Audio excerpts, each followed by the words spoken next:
মালদার কুমারগঞ্জে দুষ্কৃতীদের হাতে আক্রান্ত পুলিশ, গাড়ি ভাঙচুর এবং মারধরে জখম 5 পুলিশ কর্মী। ঠিক কি ঘটেছে জানবো, আমাদের সঙ্গে টেলিফোনে রয়েছেন আমাদের প্রতিনিধি রণজয় সিংহ। রণজয়, কি খবর রয়েছে বিষয়?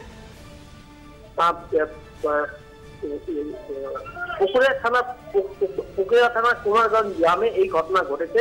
ওই এলাকায় মোহাম্মদ শেখ স্থানীয় দুষ্কৃতী বলে এলাকায় পরিচিত এবং কংগ্রেসের নেতা, এবং সেই মোহাম্মদ শেখের নামে একাধিক মামলা রয়েছে পুলিশের খাতায়। বিভিন্ন সময় বোমাবাজি দুষ্কৃতী কাণ্ড চালানোর জন্য তার বিরুদ্ধে অভিযোগ রয়েছে।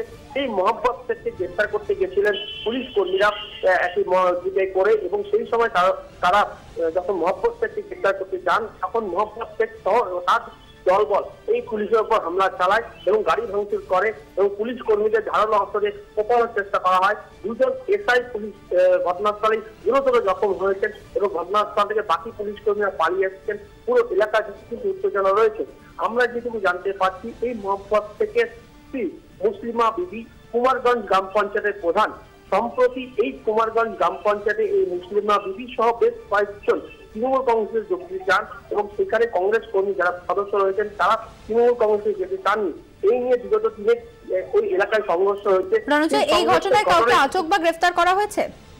এখনো পর্যন্ত কাউকে গ্রেফতার করা হয়নি। এই ঘটনা ঘিরে এলাকায় উত্তেজনা রয়েছে এবং সেখানে পুলিশ বাহিনী ঘটনাস্থলে গেছেন, অতিরিক্ত পুলিশ সুপার ঘটনাস্থলে চলে যাচ্ছেন এবং এখনো পর্যন্ত যারা আহত হয়েছে যে সকল পুলিশ কর্মী তাদেরকে মালদা মেডিকেল কলেজ হাসপাতালে নিয়ে আসা হচ্ছে।